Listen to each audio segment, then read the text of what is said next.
അതേക്കുറിച്ച് എനിക്ക് പ്രത്യേകിച്ച് പ്രതികരണമൊന്നുമില്ല. അദ്ദേഹം ചേരുന്നതിൻ്റെ തലേ രാത്രിയിൽ എന്നെ വിളിച്ച് നാളെ ഞാൻ BJP ചേരുകയാണ് എന്ന് എന്നോട് പറഞ്ഞിരുന്നു എന്നുള്ളത് സത്യമാണ്. അതിനപ്പുറത്ത് എനിക്ക് അതേക്കുറിച്ചൊരു ആശീർവാദം എന്ന് പറയുന്നതിനെക്കുറിച്ച് പ്രത്യേകിച്ച് ഞാൻ ആരെയും ആശീർവദിച്ചിട്ടില്ല ഈ കാര്യത്തിൽ. അത് അദ്ദേഹത്തിൻ്റെ ഒരു സംഭാഷണം ഉണ്ടായി എന്നുള്ളത് സത്യമാണ്.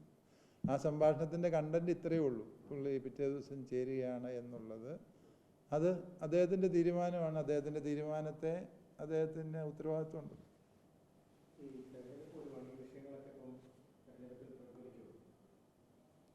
തീർച്ചയായും കർഷകൻ്റെ വിഷയങ്ങളെ അഭിസംബോധന ചെയ്യാതെ ഒരു സർക്കാരിനും മുന്നോട്ട് പോകാനാവില്ല. കർഷകർ അത്രയേറെ രോഷത്തിലാണ്.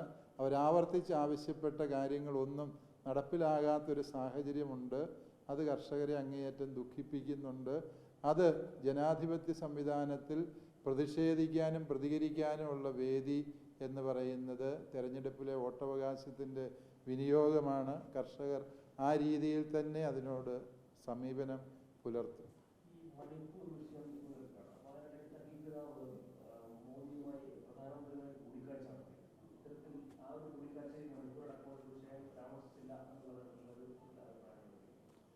മണിപ്പൂർ വിഷയം ചർച്ച ചെയ്തോ ഇല്ലയോ എന്ന് എനിക്ക് അറിഞ്ഞുകൂടാ. തീർച്ചയായും മണിപ്പൂർ എന്നത് ഇവിടുത്തെ ക്രൈസ്തവ സമൂഹത്തിൻ്റെ ഒരു ദുഃഖമാണ്. ആ വിഷയത്തിൽ വേണ്ടത്ര രീതിയിൽ സഹായം ലഭിച്ചില്ല എന്നുള്ള സങ്കടം കേന്ദ്ര സർക്കാരിൻ്റെ മുമ്പിൽ CBCI തന്നെ ഇത്തവണ കൂടിയ മീറ്റിങ്ങിൽ വളരെ വ്യക്തമായ ഭാഷയിൽ പറഞ്ഞിട്ടുണ്ട്.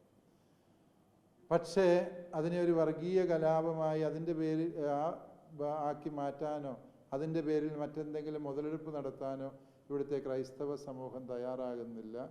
കാരണം ഈ രാജ്യത്തിൻ്റെ അഖണ്ഡതയും അതിൻ്റെ സമഗ്രതയും സൂക്ഷിക്കാൻ ക്രൈസ്തവ സമൂഹം എക്കാലത്തും പ്രതിബദ്ധമാണ്.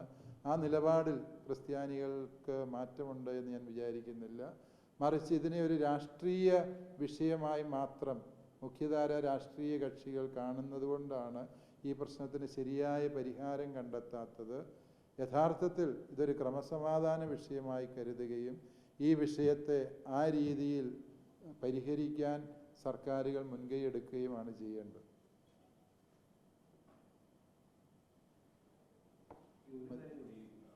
കർഷകർ സംഘടിതരല്ല എന്ന് നമുക്ക് ചൂണ്ടിക്കാട്ടി. സംഘടിതമായ ഒരു വിഭാഗമാണ് ക്രൈസ്തവ സഭകൾ. സഭ വളരെ കാലമായി തെരുവിൽ സമരം ചെയ്തു, പലതരത്തിൽ ഇടപെടുന്നു. അപ്പോൾ ഈ സംഘടിതമായ സഭയെ കൂടി അഡ്രസ് ചെയ്യണ്ട എന്നൊരു ലാഘവബുദ്ധിയുണ്ടോ സർക്കാർ? കാർഷിക വിഷയത്തെ ഒരു സഭാ വിഷയമായിട്ട് ഞങ്ങൾ ഒരിക്കലും കാണാറില്ല. കാരണം കർഷകൻ എന്ന് പറയുന്നത് അത് സമൂഹത്തിലെന്നും പാർശ്വവൽക്കരിക്കപ്പെട്ടൊരു വിഭാഗമാണ്. ഒരു മതവിഭാഗം മാത്രമല്ലല്ലോ കർഷകരായിട്ടുള്ളത്. കർഷകരുടെ വിഷയം എന്ന് പറയുമ്പോൾ ഒരു മതത്തിൻ്റെ വിഷയമായി ഇപ്പോൾ ഞാൻ സംസാരിക്കുമ്പോൾ ക്രിസ്ത്യാനികളായ കർഷകരുടെ കാര്യമല്ല ഞാൻ ഈ പറയുന്നത്. ഞാൻ പറയുന്നത് ഈ മലയോരത്ത് കഷ്ടത അനുഭവിക്കുന്ന എല്ലാ ജാതി കർഷകരുടെയും മതവിഭാഗക്കാരുടെയും സങ്കടങ്ങളാണ് പറയുന്നത്. ഞങ്ങൾ സമരം നടത്തുമ്പോൾ ഒരു മതവിഭാഗക്കാർ തന്നെയല്ല സമരം നടത്തുന്നത്. ഞങ്ങളെല്ലാവരും സംഘടിതമായിട്ടാണ് സമരം നടത്തുന്നത്. അതുകൊണ്ട് കാരണം ഞങ്ങൾ അനുഭവിക്കുന്ന പ്രശ്നങ്ങൾ മതത്തിന് അതീതമായ പ്രശ്നങ്ങളാണ്. വന്യമൃഗം മതം നോക്കിയല്ലല്ലോ ആളുകളെ പിടിക്കുന്നു. അതുപോലെ തന്നെ ഈ ബഫർ സോണ്, ES, EFL തുടങ്ങിയ പ്രശ്നങ്ങൾ ഒന്നും മതാടിസ്ഥാനത്തിലുള്ള വിഷയങ്ങളല്ല. അതുകൊണ്ട് ഞങ്ങൾ ഇതിനെ ഒരിക്കലും ഒരു സഭാ വിഷയമായിട്ടല്ല കരുതുന്നത്, കർഷകരുടെ വിഷയമായിട്ടാണ് പരിഗണിക്കാൻ ആഗ്രഹിക്കുന്നത്. ആ അർത്ഥത്തിൽ തന്നെയാണ് ഞങ്ങൾ ഇതുവരെയും ഈ രംഗത്ത് വന്നിരിക്കുന്നത്. അതുകൊണ്ട് സഭയുടെ സംഘടിത ശക്തിയെ സർക്കാർ അവഗണിച്ചു എന്നുള്ള നിലപാടിലല്ല ഞങ്ങൾ ഈ വിഷയത്തെ നോക്കിക്കാണും.